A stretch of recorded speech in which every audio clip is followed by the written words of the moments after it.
As the two massive hurricanes, Harvey and then Irma, bore down on the US, there were constantly these headlines in the press suggesting that man-made climate change was to blame, because humans have been burning far too many fossil fuels and thus warming the planet. Of course, there was also blame laid directly on Republicans, the oil and gas industry, and naturally, President Donald Trump. Look, I'm not a climate scientist, not even any type of scientist, and I'm not even interested in debating climate science. Because at this point, it simply does not matter. Let me explain.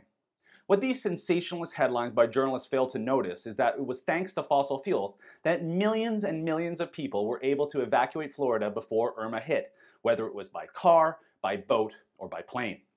It was thanks to fossil fuels that thousands of people were rescued in the immediate aftermath of the massive flooding we saw in Houston from Hurricane Harvey. And it was thanks to fossil fuels that thousands, if not millions of people have been getting by using all sorts of generators that are using fossil fuels, and it is absolutely thanks to fossil fuels that high-rise condominiums on Miami Beach were built to a standard to withstand hurricane-force winds and saved countless lives. These are the exact arguments philosopher and author Alex Epstein makes in his book, The Moral Case for Fossil Fuels, and through his Center for Industrial Progress. He argues that a major benefit of fossil fuels is it keeps us safer from the climate and allows humans to flourish. But Epstein also makes the case that alternative green energy sources, loved by the cult of climate, are actually unreliables, not renewables. And there is no greater example to explain how unreliable wind, solar, and electric cars would be than when trying to think about how they could be used instead of fossil fuels when dealing with these two massive hurricanes. Imagine for me for a minute, if you would, if instead of gas-powered cars and trucks, we embraced the path some European countries are going down and had only electric vehicles.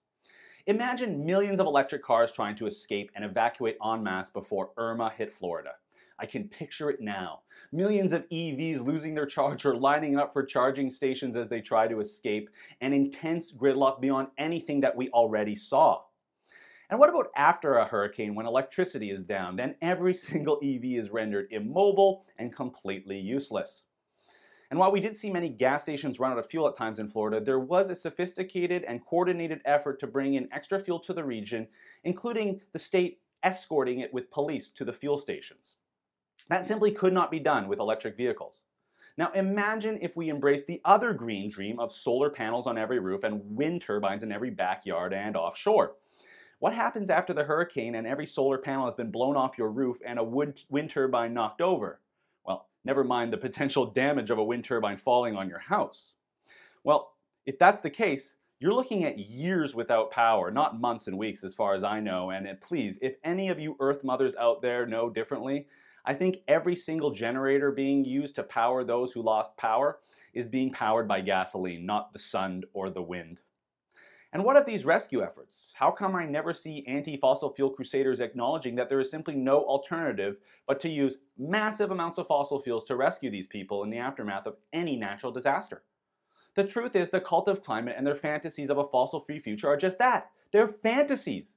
Because when it comes down to it, if they needed to be rescued, if they needed to evacuate themselves or their families, well, they would be using all the fossil fuels in the world to keep themselves safe from the climate. And that's the way it should be. For the Rebel.media, I'm Christopher Wilson. Thanks a lot for watching. If you like this video and you like my take on a little different view on things, then make sure you click subscribe on our Rebel Media YouTube channel.